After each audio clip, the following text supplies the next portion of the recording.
कृष्ण शरणम मम। अवतार मनुष्य का मिला है, फिर भी प्रभु के हितार्थ एक भी सत्कर्म नहीं किया। धिक्कार है मुझे, मेरा जीवन कुत्ते के जैसा ही बीत गया। मैं अब भी प्रभु में लीन न हो सका, प्रभु प्रेम में पागल न हो सका।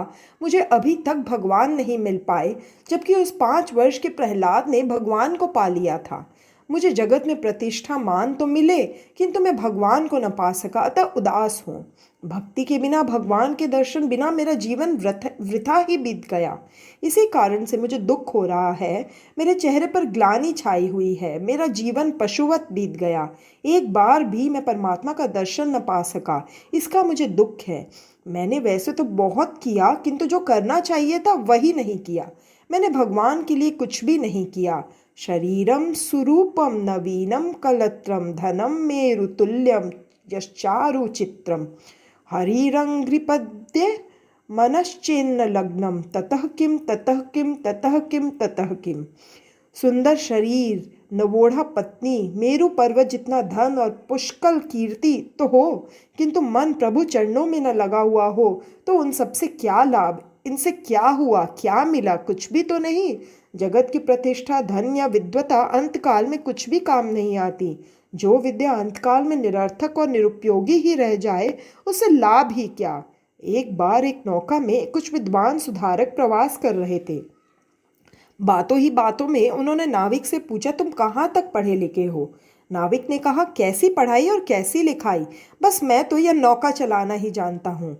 विद्वान ने कहा, तुम्हें इतिहास की कुछ भी जानकारी है क्या? इंग्लैंड में कितने एडवर्ड हुए हैं? नाविक ने कहा, मैं इतिहास नहीं जानता। पंडित ने कहा, तब तो मेरी 1/4 जिंदगी बेकार ही गुजर गई। क्या तुझे भूगोल का ज्ञान है? लंदन शहर की आबादी कितनी है? नाविक ने कहा, मैं भूगोल भी नहीं जानता। पंडित ने कहा, ओह, अब तो तेरी आधी जिंदगी बेकार ही चली गई। तुझे साहित्य का ज्ञान है? शेक्सपियर के कौन से नाटक तूने पढ़े हैं? नाविक ने कहा, मैंने साहित्य भी नहीं पढ़ा है। इतने में नदी में तूफान आया और नैया इधर उधर डोलने लगी। नाविक ने उस विद्वानों से पूछा, महाराज, लगता है हमारी नौका पानी में डूब जाएगी। क्या आप सब तैरना जानते हैं? सभी पंडितों ने कहा, नहीं, हम तैरना तो नहीं जानते हैं। श्री कृष्ण शरणम मम। नाविक ने कहा, हरिहर, आप तैरना नहीं जानते हैं तो अब तब तो आपकी सारी जिंदगी अभी पानी में ही चली जाएगी। हुआ भी ऐसा ही। तूफान में नौका डूब गई और उसके साथ विद्वान भी डूब गए, पर नाविक तैरता हुआ बाहर आ गया। रामकृष्ण परमहंस बार बार इस दृष्टांत को सुनाते रहते थे। संसार भी एक समुद्र ही है, इस भवसागर को येन केन प्रकारेण पार करना ही होगा। जो विद्या संसार पार करने की कला सिखा सके, वही सच्ची विद्या है। भवसागर को तैरने के लिए भजन एकमात्र साधन है। इस भजन रूपी विद्या को सीखने के बदले मात्र सांसारिक विद्या सीखकर पंडिताई का अभिमान करने वाला व्यक्ति इस सागर में डूब ही जाता है। जो विद्या अंतकाल में परमात्मा के दर्शन न करा सके, वह विद्या ही नहीं है। संयोग में दोष दर्शन और वियोग में गुण दर्शन ही जीवन का स्वभाव है। धर्मराज की राजसभा में स्वयं द्वारिका नाथ विराजते थे, फिर भी धर्मराज उनके स्वरूप से अज्ञात थे। ठाकुर जी अपना स्वरूप छिपाते रहते हैं। कृष्ण भगवान कहते हैं, मैं तो माखन चोर हूँ, जिसके मन की मैं चोरी करता हूँ वही मुझे पहचान सकता है। कृष्ण गुप्त ही रहना चाहते हैं, परमात्मा गुप्त ही रहना चाहते हैं, तो जीव प्रकट। ईश्वर ने भांति भांति के फूल, फल आदि न जाने कितनी वस्तुओं का सर्जन किया, फिर भी उन पर कहीं अपना नाम नहीं लिखा है। मनुष्य तो मकान आदि से लेकर अंगूठी जैसी छोटी सी वस्तुओं पर और अपने शरीर पर भी नाम लिख देता है। अरे भाई, शरीर पर भी नाम क्यों लिखता है तू? उसे कौन ले जाएगा? मकान पर नाम लिखता है मनहर निवास, पर यह मनहर कितने दिन जीने वाला है? मकान पर नाम ही लिखना है तो राम निवास, कृष्ण भवन लिखो। यह सभी कुछ तो ठाकुर जी का है, फिर भी मानव नाम रूप में फंसा हुआ है। आजकल लोग सेवा भी कमाने के हेतु से ही करते हैं, पुण्य लाभ के लिए नहीं। मंदिर में कोई वस्तु देता है तो उस पर भी पहले अपना नाम लिख देता है। याद रखो कि अतिशय प्रसिद्धि पुण्य का क्षय ही करती है। कृष्ण पांडवों के बीच में ही रहते थे, फिर भी उन्हें कोई पहचानता नहीं था, और वे पहचाने भी कैसे जा सकते थे? युधिष्ठिर के राजसीय यज्ञ के भोजन समारंभ में जूठी पत्रावल या पत्तले उठाने जैसा काम वे करते थे। गीता गायक श्री कृष्ण का यही तो है दिव्य कर्मयोग। उन्होंने अपनी वाणी अपने जीवन में कार्यान्वित भी की। प्रभु ने धर्मराज से कहा था, महाराज अपने यज्ञ में थोड़ी सी सेवा करने का मुझे भी अवसर दीजिए, मैं जूठन साफ करता रहूंगा। कृष्ण ऐसा काम करते थे, अतः धर्मराज ने मान लिया था कि वे मामा के पुत्र हैं, अतः वह काम करते हैं। श्री कृष्ण शरणम मम। ईश्वर स्वयं ऐसा अनुभव ही नहीं करते हैं कि वे ईश्वर है। यदि ईश्वर ऐसा करे तो उनका ईश्वरत्व ही नष्ट हो जाए। धर्मराज इस बात को भूल गए थे कि स्वयं श्री कृष्ण ही उनके साथ बात कर रहे हैं, अतः वे कहते हैं कि भगवान के दर्शन अभी तक नहीं हो पाए हैं। नारद जी धर्मराज से कहते हैं, वे बड़े बड़े मुनि आपके घर आए हुए हैं, उन्हें दक्षिणा का लोभ नहीं है। ये दुर्वासा और जमदग्नि निष्प्रिय है। धर्मराज के यहाँ विशाल जन समुदाय एकत्र हुआ था, अतः दुर्वासा को आशंका थी कि कहीं कुछ अधर्माचरण न हो जाए, और ऐसी आशंका के कारण वे भोजन तक नहीं करते थे। द्वारिकाधीश दुर्वासा को ब्रह्म विद्या का गुरु मानते हैं। एक दिवस रुक्मणी ने कहा, नाथ दुर्वासा आपके गुरु हैं और बड़े तपस्वी हैं, क्यों न हम ऐसे पवित्र ब्राह्मण को भोजन कराए। कृष्ण ने कहा, ये दूर रहे वही ठीक है, घर पर आएंगे तो गड़बड़ करेंगे। रुक्मणी ने अति आग्रह किया तो कृष्ण रुक्मणी दुर्वासा को आमंत्रण देने के लिए पिंडारक तीर्थ आए। दुर्वासा ने कहा, भोजन की बात जाने दीजिए, मेरे आशीर्वाद है आपको। मैं क्रोधी हूँ, कहीं क्रोधावश कुछ शाप न दे दूँ। किंतु कृष्ण रुक्मणी के अति आग्रह के कारण दुर्वासा आने के लिए तैयार हुए, रथ में बैठे। दुर्वासा ने उनकी परीक्षा करने का विचार किया और कृष्ण से कहा, मैं हूँ ब्राह्मण और तुम हो क्षत्रिय, क्या यह योग्य है कि हम एक ही आसन पर बैठे? अतः इन बैलों को हटाकर तुम स्वयं रथ को खींचो तो मैं आऊं। कृष्ण और रुक्मणी रथ खींचने लगे। माताजी थक गई और प्यासी हो गई। वे बोली, ब्राह्मण बड़े विचित्र होते हैं, मैं ब्राह्मणों के घर में नहीं रहना चाहती। कृष्ण ने समझाया कि अब अधिक देरी नहीं है, धीरज रखो। तो रुक्मणी ने कहा, मैं धीरज नहीं रख सकती, मैं इस प्रदेश में नहीं रहूंगी। कृष्ण, नहीं नहीं, इस प्रदेश को कभी न छोड़ना, इस गुजरात में हमेशा वास करना। और लक्ष्मी जी गुजरात में रह गई। प्रभु की लीला है, दुर्वासा के हृदय में भी श्री कृष्ण है। रुक्मणी जल पीने जा रही थी कि दुर्वासा समाधि में से जाग गए। दुर्वासा ने क्रोध से कहा कि ब्राह्मण को भोजन कराने से पहले तुम जलपान कर रहे हो, अतः मेरा शाप है कि तुम दोनों का वियोग होगा। कृष्ण ने कहा कि आपका शाप सिराखों पर, किंतु आप मेरे घर तो चलिए। श्री कृष्ण शरणम मम। दुर्वासा को लगा कि मैंने शाप देकर कुछ अनुचित सा कर दिया, अतः उन्होंने कहा, मैं 12 वर्ष के पश्चात आकर तुम दोनों का विवाह करवाऊंगा। नारद जी धर्मराज से कहने लगे, ये ऋषि तुम्हारे यहाँ कुछ खाने या लेने के लिए नहीं आए हैं, ये तो परब्रह्म परमात्मा के दर्शन करने के लिए यहाँ आए हैं। चिंतन करने पर भी उनके ध्यान में परमात्मा का स्वरूप आ नहीं सका, अतः वे उनका दर्शन करने के हेतु तुम्हारे यज्ञ में आए हैं। इन्हें तो दर्शन का लोभ है। राजन, तुम तो प्रहलाद से अधिक भाग्यशाली हो, परमात्मा तुम्हारे रिश्तेदार होकर तुम्हारे घर में रहते हैं। हमारे घर में भी भगवान है, किंतु नारद जी जैसे संत द्वारा दृष्टि मिलने पर ही उनका दर्शन हो सकता है। राजन, तुम भाग्यशाली हो कि परमात्मा तुम्हारी सभा में ही विराजमान है। नारद जी के वचन सुनकर धर्मराज राजसभा में चारों ओर निहारने लगे, किंतु कहीं भी वे परमात्मा का दर्शन नहीं कर पाए। धर्मराज परमात्मा को पहचान ही नहीं सके। द्वारिकानाथ को देखते तो थे, किंतु उन्हें तो वे मेरा भाई ही मानते थे। इधर कृष्ण सोचते हैं कि नारद जी अब चुप हो जाए तो अच्छा रहे, अन्यथा वे मुझे प्रसिद्ध कर देंगे। उन्होंने नारद जी से कहा, नारद मुझे तुम प्रकट मत करो, अपनी कथा ही पूरी करो। नारद जी ने कहा, इस सभा में जगत के जन्मदाता उपस्थित है। ब्रह्मा जी ने माना कि नारद जी मेरा नाम घोषित करेंगे और मुझे प्रसिद्धि मिलेगी। ईश्वर जीव को अपना ले तो जीव ईश्वर बनता है। राजन, जगत सृष्टा और ब्रह्मा के भी जो पिता है वे बैठे हुए हैं इस सभा में। धर्मराज नारद जी से पूछने लगे, कहाँ है भगवान, कहाँ है परब्रह्म, मुझे क्यों दिखते नहीं है वे। अब नारद जी से रहा नहीं गया, आज चाहे अप्रसन्न क्यों न हो, मुझे उन्हें प्रसिद्ध करना ही होगा। नारद जी ने भगवान श्री कृष्ण की ओर इंगित करते हुए कहा, अयम ब्रह्म। उपनिषद में इदम ब्रह्म की बातें हैं और इधर अयम ब्रह्म की।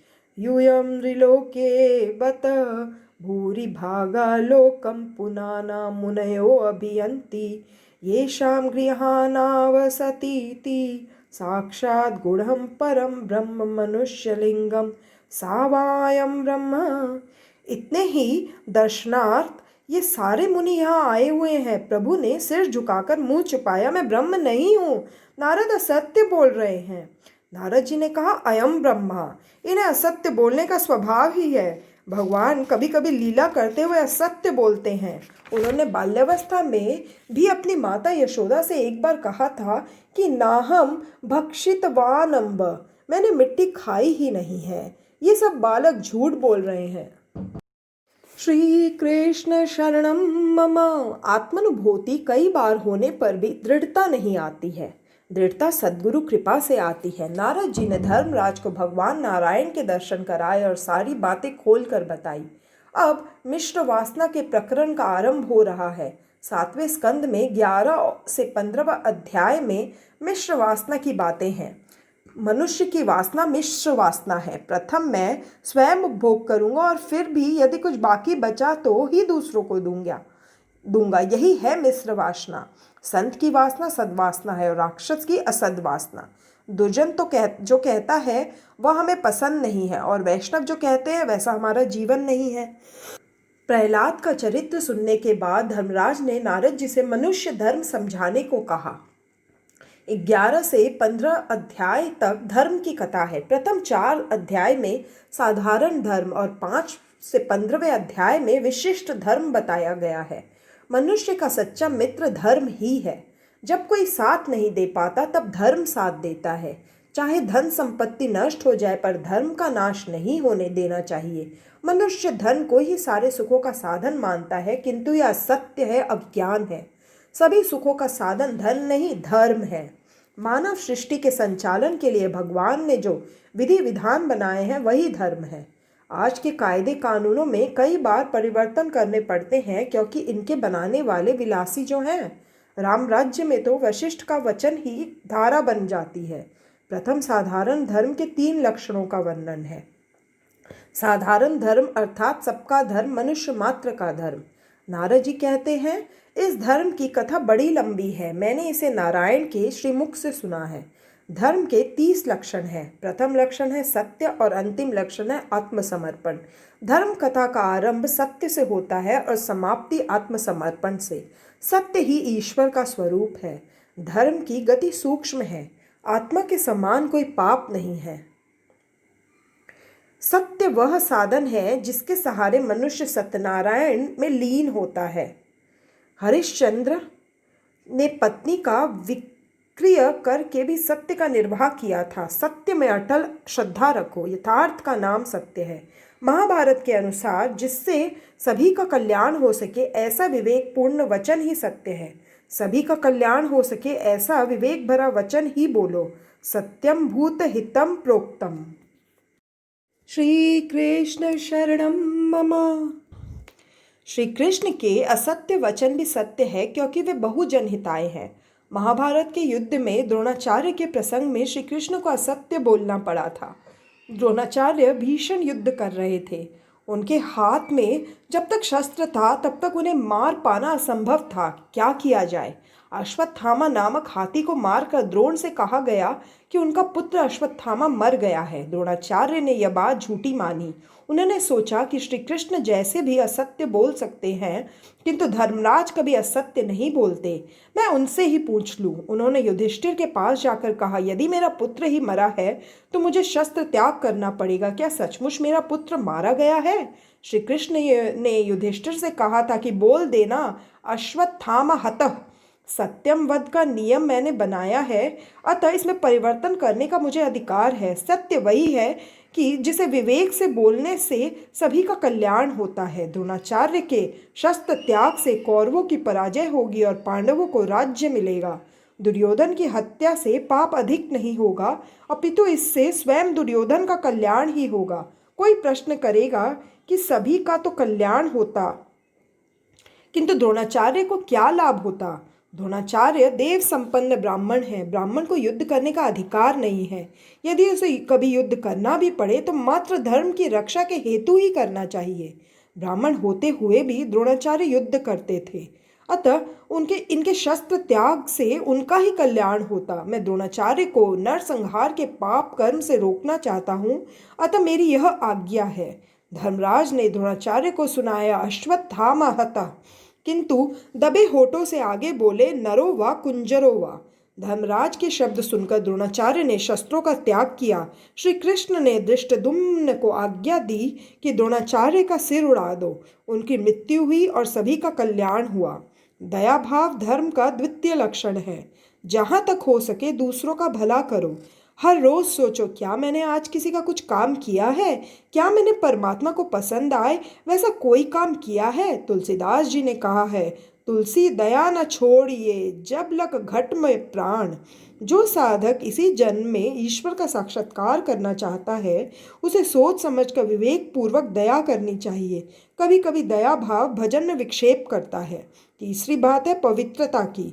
पावित्र्य सभी का धर्म है। आजकल लोग शरीर को बहुत शुद्ध करते हैं किंतु मन को शुद्ध नहीं रखते। मन शुद्धि चित्त शुद्धि आवश्यक है। श्री कृष्ण शरणम मम। मन मृत्यु के बाद भी साथ साथ जाएगा, मन के अलावा और कुछ साथ नहीं जाएगा। अतः इसे पवित्र रखना आवश्यक है। शरीर की अपेक्षा पाप तो मन से अधिक होते हैं। जो मन से पाप करता है उसका मन ईश्वर के ध्यान में स्थिर नहीं हो पाता। व्यवहार से आत्मा इतनी घुल मिल जाती है कि मन के पाप का उसे ध्यान तक नहीं रहता। चौथा धर्म है तपश्चर्या। विचार वाणी और वर्तन को शुद्ध रखना ही तपश्चर्या है। पांचवा धर्म है तितिक्षा। भगवत कृपा से जो भी दुख मिले उसे सहन कर लो। शत्रु के प्रति भी सद्भाव बनाए रखो, तभी परमात्मा आपके पक्ष में रहेंगे और आपके शत्रु को दंड देंगे। एक महात्मा जप करते हुए जा रहे थे। रास्ते में किसी धोबी ने सुखाने के लिए कपड़े फैलाए हुए थे। उन पर महात्मा का पांव पड़ गया। धोबी ने यह देखा तो वह महात्मा को लकड़ी से पीटने लगा। भगवान ने सोचा कि वह महात्मा तो मेरा ही नाम जप रहा था, अतः मैं उसकी रक्षा नहीं करूंगा तो मेरी प्रतिष्ठा का क्या होगा। महात्मा की रक्षा के लिए वे वैकुंठ से धरती पर उतर आए। इधर महात्मा की सहनशीलता ने जवाब दे दिया। उन्होंने सोचा कि इस धोबी से मैं अधिक सशक्त हूँ। उन्होंने धोबी को मारने के लिए लकड़ी उठाई। प्रभु ने यह देखा तो वापस चले आए। भगवान तुरंत वापस जा पहुंचे तो लक्ष्मी जी ने कारण पूछा। भगवान ने कहा, अब वहां महात्मा नहीं है, दो धोबी लड़ रहे हैं। महात्मा ने सहनशीलता का त्याग करके उस धोबी सा ही आचरण किया। अब मुझे वहां करना ही क्या था। मनुष्य अपमान के कारण तभी दुखी होता है जब अभिमानी होता है। जीव दीन होकर ईश्वर के चरण में आश्रय ग्रहण करे तो उस पर अपमान का कोई असर नहीं होगा। सहन शक्ति ही तितिक्षा है। छठा अहिंसा। मन वचन और काया से किसी को दुखी न करना ही अहिंसा है। संत वही है कि जिसके संग में आने वाले का स्वभाव बदल जाए, सुधर जाए। ऋषियों के आश्रम में हिंसक पशु भी शांत हो जाते थे। सातवां ब्रह्मचर्य। शारीरिक ब्रह्मचर्य पालन तो कई लोग करते हैं किंतु आंख और मन से ब्रह्मचर्य का पालन करने वाले बहुत कम होते हैं। किसी स्त्री या पुरुष का चिंतन करना भी ब्रह्मचर्य का भंग ही है। काम भाव के गीत का श्रवण भी ब्रह्मचर्य भंग ही है। ब्रह्मचर्य तो मन को स्थिर करने का साधन है। आठवां त्याग। कुछ भी त्याग करना धर्म है। नौवां स्वाध्याय। सद्ग्रंथ का चिंतन मनन ही स्वाध्याय है जो हर किसी का धर्म है। 10वां आर्जवम। स्वभाव को सरल रखना ही सभी का धर्म है। श्री कृष्ण शरणम मम। 11वां संतोष। ईश्वर ने जो और जितना दिया है उसे संतुष्ट रहने वाला व्यक्ति ही श्रीमंत है और असंतुष्ट रहने वाला दरिद्र है। एक भिखमंगे को रास्ते में एक रत्न खचित अंगूठी मिली। उसने सोचा कि मुझसे भी जो व्यक्ति गरीब होगा उसे मैं यह अंगूठी दे दूंगा। चलते चलते एक स्थान पर उसने देखा कि एक 5 बंगलों का मालिक सेठ छठा बंगला बनवा रहा है और मजदूरों के साथ मजदूरों के पैसे की बात पर झगड़ा कर रहा है। काम पूरा लेता है पर पूरा दाम नहीं देता है। उस भिखमंगे ने उस सेठ को अंगूठी दे दी तो सेठ कहने लगा, मेरे पास तो बहुत कुछ है, मैं भिखमंगा नहीं हूँ, यह अंगूठी मुझे क्यों दे रहा है तू? तो उस भिखमंगे ने कहा, यदि आपके पास बहुत कुछ है तो फिर मजदूरों से झगड़ा क्यों करते हैं, लोभ क्यों करते हैं? आप संतोषी नहीं हैं, अतः भिखमंगे ही है। तुम भी तो सोचो कि सच्चा भिखमंगा कौन था और सच्चा सेठ कौन था। 12वां समदृष्टि। सर्व में सर्व के प्रति समदृष्टि से देखना सभी का धर्म है। कोई कारणवशात व्यवहारिक विषमता चाहे करनी पड़े किंतु भावात्मक विषमता कभी न होनी चाहिए। 13वां मौन। बिना कारण व्यर्थ कुछ भी न बोलना ही मौन है और यह भी सभी का धर्म है। मौन मन से भी होना चाहिए। मौन से मन को शांति मिलती है और मानसिक पापों का नाश होता है। वाणी पर बुद्धिपूर्वक अंकुश रखो। 14 आत्मचिंतन। प्रतिदिन सोचते रहो कि मैं कौन हूँ, मैं शरीर नहीं हूँ, मैं परमात्मा का ही अंश हूँ। जन्म से पूर्व न तो कोई रिश्तेदार था और मृत्यु के पश्चात न कोई रिश्तेदार रहेगा। इन दोनों की मध्यावधि समय में ही रिश्तेदार होते हैं। ये कौन है, कहाँ से आते हैं, यह सब भगवान की ही माया है। आत्मस्वरूप को बराबर जानने वाला ही आनंद पा सकता है। यह जगत नहीं है, ऐसा अनुभव तो मनुष्य कर सकता है, किंतु स्वयं के अनस्तित्व को मान्य नहीं कर सकता। वह परमात्मा का अंश है, उसे शरीर से भिन्न होना है। दृश्य में से दृष्टि को हटाकर सभी के साक्षी स्वरूप दृष्टा में मन स्थिर करोगे तो सच्चा आनंद मिलेगा। आत्मा अनात्मा विवेक भी सभी का धर्म है। जगत अपूर्ण है, आत्मा परिपूर्ण। मनुष्य जब तक अपने स्वरूप को स्वयं देख नहीं पाता है तब तक उसे आनंद नहीं मिल पाता। देव की वाणी अति गूढ़ है। एक सेठ ने अपनी बही में लिखा था कि गंगा यमुना के मध्य में मैंने लाख रुपए रख छोड़े हैं। जब उनके पुत्र दरिद्र हो गए तो उन्होंने पुरानी बही पढ़ते पढ़ते वह बात भी देखी, किंतु वे इसका अर्थ नहीं जान सके। एक बार उनके पिता के पुराने मुनीम कहीं से आए तो उनसे उस बही की बातों का अर्थ पूछा गया तो उन्होंने कहा, तुम्हारी 2 गायें हैं, यमुना और गंगा। ये जिस स्थान पर बंधी जाती है वही ये रुपए गाड़ कर रखे गए हैं। श्री कृष्ण शरणम मम। इस दृष्टांत का आध्यात्मिक अर्थ हमें देखना है। गंगा और यमुना है हमारी इंगला और पिंगला नाड़ियाँ। इन 2 नाड़ियों के बीच होती है सुषुम्ना नाड़ी। जब तक किसी सद्गुरु के द्वारा यह सुषुम्ना नाड़ी जागृत नहीं हो पाती तब तक ब्रह्म का दर्शन नहीं हो पाता। ज्ञानी जन ललाट में ब्रह्म का दर्शन करते हैं तो वैष्णव जन हृदय सिंहासन पर चतुर्भुज नारायण का दर्शन करते हैं। साधु होना उतना कठिन नहीं है जितना कि सरल होना। 15वां, पंच महाभूतों में ईश्वर की भावना करना, ईश्वर का अनुभव करना सभी का धर्म है। 16वां, कृष्ण कथा का श्रवण करना भी सभी का धर्म है। 17वां, कृष्ण कीर्तन, स्मरण, सेवा, पूजा, नमस्कार और उनके प्रति दास्य, सख्य और आत्मसमर्पण ये भी सभी का धर्म है। मैं परमात्मा हूँ ऐसा सतत चिंतन करने से जीव को वे अपना लेते हैं। हमेशा यह याद रखो कि भगवान एक भी क्षण मुझसे दूर नहीं रहते हैं। जो ईश्वर को अपने संग रखता है वह निर्भय बनता है। परमात्मा को आत्मसमर्पण करना सभी का धर्म है। इसके आगे विशिष्ट धर्मों का वर्णन है। ब्राह्मण, क्षत्रिय, वैश्य और शूद्र ये चारों वर्ण ईश्वर के अंगों से उत्पन्न हुए हैं। ये सब एक ईश्वर के स्वरूप में है, ऐसी भावना रखो। 4 वर्ण और 4 आश्रमों का वर्णन है। ब्रह्ममय दृष्टि और अद्वैत निष्ठा सिद्ध होने पर यदि वह व्यक्ति भेदभाव का पालन न करे तो कोई आपत्ति नहीं है। शास्त्रों में कहीं भी हरिजनों की निंदा नहीं की गई है। सभी को चाहिए कि वे सब अपने अपने धर्मों का अर्थात कर्तव्यों का पूर्णतः पालन करें। ब्राह्मणों का धर्म है अध्ययन, अध्यापन, दान लेना, यज्ञ करना और यज्ञ कराना। क्षत्रियों को प्रजा की रक्षा करनी है। वैश्य का धर्म है गोपालन, कृषि और व्यापार। शूद्रों का कर्तव्य है समाज के सभी वर्गों की सेवा।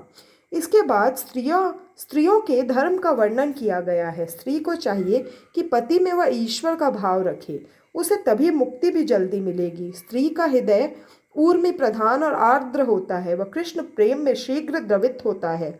सती अनुसुईया की भांति नारी पतिव्रत का पालन करके ब्रह्मा, विष्णु और महेश जैसे देवों को बालक रूप में पा सकती है। इसके बाद आश्रम धर्म की बात आती है। आश्रम 4 है। मनुष्य की आयु 100 वर्ष की बताई गई है। श्री कृष्ण शरणम मम। आज के समय की दृष्टि से देखें तो मनुष्य को 23 वर्ष तक ब्रह्मचर्य पालन करके 24 से 40 वर्ष तक गृहस्थाश्रमी और 41 से 50 वर्ष तक वानप्रस्थाश्रमी रहकर 51 वर्ष की वय के बाद संन्यासाश्रम में प्रवेश करना चाहिए। ब्रह्मचर्याश्रम वृद्धि है तो गृहस्थाश्रम 6। वानप्रस्थाश्रम में संयम बढ़ाकर फिर से शक्ति बढ़ानी है, शक्ति का गुणाकार करना है। संन्यासाश्रम में भागाकार है। नैष्ठिक ब्रह्मचारी हमेशा के लिए ब्रह्मचर्य का पालन करता है। महाप्रभु ने गृहस्थाश्रम में प्रवेश करके संन्यास लिया था। वर्णाश्रम की रचना क्रमशः धीरे धीरे जीव ईश्वर के निकट ले जाने का सोपान है। ब्रह्मचारी को चाहिए कि वह सदा मित भोजी रहे। अधिक भोजन करने वाला ब्रह्मचर्य का पालन नहीं कर सकता। उसका आहार अति सात्विक होना चाहिए। उसे इंद्रियों को बिल्कुल विश्वास न करना चाहिए। बड़े बड़े ऋषि तक भटक गए हैं तो साधारण मानव की तो बात ही क्या। भागवत में भी कहा है कि जो ब्रह्मचर्य का पालन करना चाहता है उसे नारी का सहवास छोड़ना होगा। कामांध व्यक्ति अविवेकी हो जाता है, अतः सावधानी की आवश्यकता है। ज्ञानी भी कभी कभी मोहित हो जाता है, उसका सयानापन स्थायी नहीं कर पाता। काम का मूल संकल्प है। लौकिक कामना से काम बढ़ता है और अलौकिक कामना से काम कम होता है। काम क्रोध को उत्पन्न करता है, एकांत में सताता है। एकांत में भजन करो। जगत में सभी अनर्थ काम के कारण ही होते हैं। काम यदि मर जाए तो समझो कि कन्हैया दूर नहीं है। जगत को देखने की दृष्टि बदल जाए तो काम का भी नाश होगा। संन्यास लेने से पहले गृहस्थ को चाहिए कि वह वानप्रस्थ धर्म का पालन करे और पवित्र ग्रंथों का अध्ययन करे। वैराग्य दृढ़ होने के बाद संन्यास लेना चाहिए। परमात्मा के लिए सभी सुखों का न्यास त्याग ही संन्यास है। प्रहलाद और दत्तात्रेय का एक प्रसंग है। दत्तात्रेय से प्रहलाद ने पूछा, आप कोई सुख चैन से तो रहते नहीं हैं, फिर भी इतने हिष्टपुष्ट कैसे हो पाए? दत्तात्रेय ने उत्तर दिया, जगत के किसी भी जड़ पदार्थ में आनंद नहीं है, सुख की इच्छा ही दुख है। मुझ में समाहित आत्मानंद का ही मैं उपयोग करता हूँ। मैं अपना आनंद अपने आत्मस्वरूप में से ही प्राप्त कर लेता हूँ। प्रारब्ध को भुगत कर पूरा करता हूँ। मेरी आत्मनिष्ठा दृढ़ है। मेरे दो गुरु हैं। मेरा पहला गुरु है मधुमाक्षिका। मधुमक्खी की भांति लोग भी बहुत कुछ कष्ट झेलकर धन तो एकत्रित करते हैं, किंतु मधुमक्खी के शहद की भांति उस धन का उपयोग तो कोई और ही करता है। श्री कृष्ण शरणम मम। मेरा दूसरा गुरु है अजगर। उसी की भांति मैं निश्चेष्ट पड़ा रहता हूँ और प्रारब्ध योग से जो भी मिल जाए उससे संतुष्ट रहता हूँ। इन दो गुरुओं से मैंने वैराग्य और संतोष का नियम प्राप्त किया है। एक ही स्थान पर बैठकर सतत ब्रह्म चिंतन करता हूँ, जिससे मन में विक्षेप आए ऐसे व्यवहार से मैं दूर ही रहता हूँ और ओंकार का सतत जप करता हूँ। अब आती है गृहस्थ धर्म की कथा। पति पत्नी सावधानी पूर्वक पवित्र जीवन जिए तो संन्यासाश्रम जैसा ही आनंद गृहस्थाश्रम में भी मिल सकता है। पवित्र जीवन जीने वाले दंपति साधु संतों की सेवा करके परमात्मा को पुत्र रूप में पाकर अपनी गोद में उनका लालन पालन करेंगे, जबकि सन्यासी मात्र ब्रह्म चिंतन में ही लीन रहेगा। गृहस्थावस्था में यह ध्यान में रखना चाहिए कि पत्नी काम भोग का नहीं, धर्म का साधन है। पत्नी तो गृहस्थाश्रम की सहायिका है। पत्नी संग सत्संग बने तभी गृहस्थाश्रम दिव्यता धारण करता है। गृहस्थ को धर्म ही बनाए रखता है। सन्यासी ही गृहस्थ के आंगन में आता है, अतः गृहस्थाश्रम श्रेष्ठ है। पति और पत्नी दोनों सुपात्र हो तो धर्म पालन हो सकेगा। गृहस्थाश्रम सर्वश्रेष्ठ है। गृहस्थ को सावधान रहना चाहिए कि कहीं उससे पापाचार न हो जाए। उसे अंदर से अनासक्त रहकर बाहर से सभी से प्रेम करना चाहिए। जो पात्र में थाली में है वह सभी कुछ अपना नहीं है, किंतु जितना पेट में समा सकता है वही उतना ही अपना है, और पेट में जो गया है उसमें से जितना पच सकता है उतना ही अपना है। गृहस्थाश्रमी को न तो अधिक कठोर होना चाहिए और न अधिक सरल। स्त्री से अधिक ममता न रखे। स्त्री के अधीन रहना अयोग्य है। जो स्त्री की आवश्यकता से अधिक अधीन रहता है उसे देखना भी पाप है। एक राजा था जो पशु पक्षी की भाषा भी जानता था।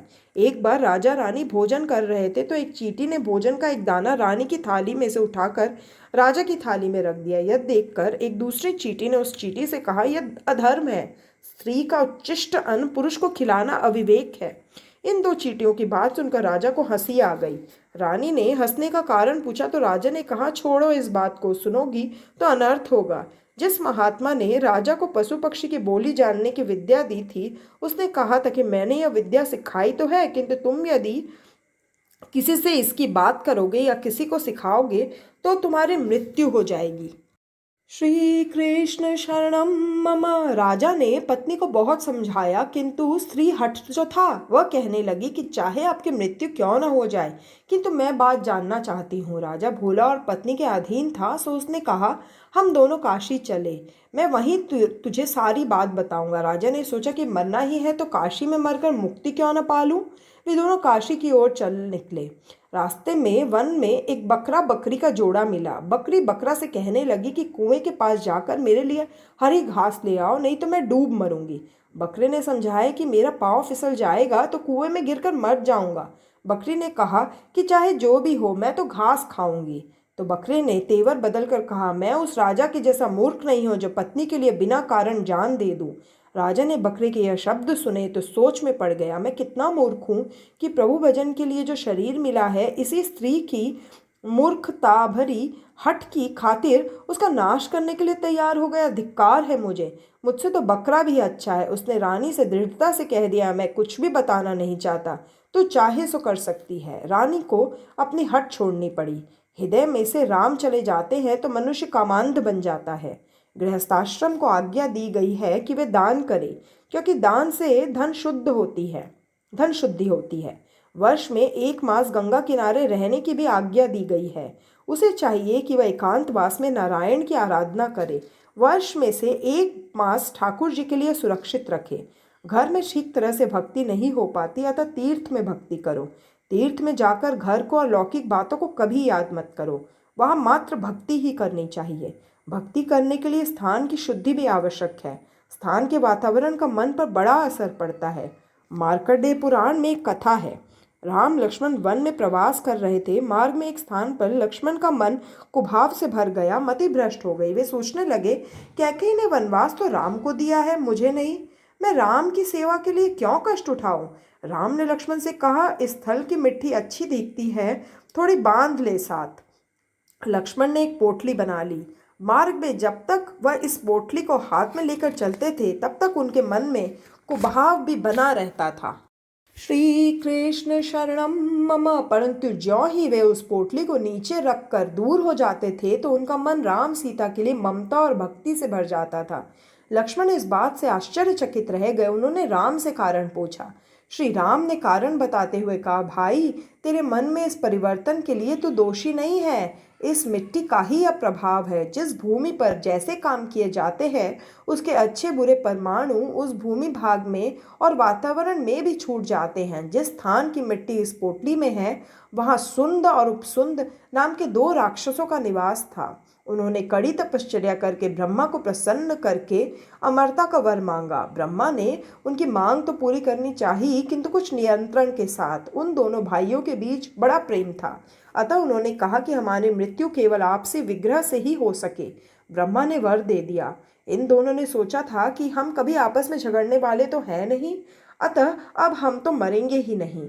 अपनी इस अमरता के घमंड में उन्होंने देवों को सताना शुरू कर दिया।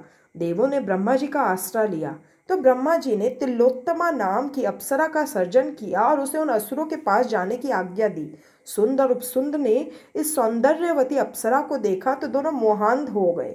सुंद ने कहा कि यह मेरी है, तो उपसुंद ने कहा, सोच समझ के बोल, यह तेरी भाभी अर्थात मेरी पत्नी है। दोनों झगड़ने लगे। तिलोत्तमा ने कहा, मैं तो विजेता के साथ विवाह करूंगी। तो उन दोनों भाइयों ने विजेता बनने के लिए ऐसा घोर युद्ध किया कि दोनों मर गए। वे दोनों असुर जिस स्थान पर झगड़ते हुए मरे थे, उसी स्थान की यह मिट्टी है। अतः इस मिट्टी में भी द्वेष, तिरस्कार और वैर के संस्कारों का सिंचन हो गया है। जिस भूमि पर जैसे कर्म किए जाते हैं, वैसे ही संस्कार वह भूमि भी प्राप्त कर लेती है। घर को गृहस्थ सदा पवित्र रखे। लोग माथेरान सैर करने के लिए जाते हैं, किंतु यह नहीं सोचते कि अपने माथे पर ऋण कितना बढ़ गया है। माथेरान जाने के बदले जहाँ परमात्मा ने लीला की हो, वैसे भगवत धाम में रहकर सत्कर्म करो। गृहस्थ को पितृ श्राद्ध भी करना चाहिए। दशरथ के श्राद्ध के प्रसंग पर सीता जब वशिष्ठ को भोजन परोस रही थी, तो उसे वशिष्ठ में दशरथ के दर्शन हुए थे। पवित्र ब्राह्मण के माध्यम से पितर घर पर आते हैं। पवित्र ब्राह्मण के हाथ श्राद्ध कराया जाए। श्री कृष्ण शरणम मम। काम का मूल है संकल्प, अतः संकल्प का त्याग करके काम को जीतना चाहिए। मन में सुख का संकल्प ही नहीं आना चाहिए। संकल्प ही दुख का कारण है। काम की इच्छा अपूर्ण रहने पर क्रोध उत्पन्न होता है। कामनाओं का त्याग ही क्रोध को जीतने का उपाय है। क्रोध दुख दाता है। क्रोध पर ही क्रोधित होने का निश्चय करो। संसारी लोग जिसे अनर्थ मानते हैं, वही अनर्थ है, ऐसा समझो। और लोभ को जीतो। तात्विक विचार से भय को जीतना चाहिए। अध्यात्म विद्या से शोक और मोह पर, संतों की उपासना से दंभ पर, मौन द्वारा योग के विघ्नों पर और शरीर प्राण आदि को निश्चेष्ट करके हिंसा पर विजय प्राप्त करनी चाहिए। गृहस्थ को सद्गुरु का आश्रय लेकर उसकी आज्ञा का पालन करना चाहिए। सात्विक भोजन, स्थान और सत्संग से निद्रा को पराजित करना चाहिए। सत्वगुण की वृद्धि से मनुष्य की देह विलीन हो जाती है। ज्ञानेश्वर ने 16वें वर्ष में शंकराचार्य ने 32वें वर्ष में प्रयाण किया था। तमोगुण की वृद्धि से निद्रा बढ़ती है और सत्वगुण की वृद्धि से नींद उड़ जाती है। निद्रा तमोगुण का धर्म है। सदाचार, संयम, सात्विक आहार विहार आचार आदि से सत्वगुण बढ़ता है। सत्वगुण की वृद्धि से प्रभु मिलन की आतुरता भी बढ़ेगी। हर रोज भगवान का ध्यान करो। ध्यान करने से ध्यान करने वाले में ईश्वर की शक्ति आती है। गृहस्थ को इंद्रिय रूपी घोड़ों को नियंत्रण में रखना चाहिए। विद्वान कहते हैं कि यह शरीर रथ है और इंद्रियां घोड़े। इंद्रियों का नियंता मन ही इन घोड़ों की बागडोर है। शब्दादि विषय विभिन्न मार्ग है। बुद्धि इस रथ को चलाने वाला सारथी है। इस रथ को बांधने के लिए ईश्वर ने चित्त रूप बंधन बनाया है। 10 प्राण इस रथ की धुरा है। धर्म और अधर्म पहिए है।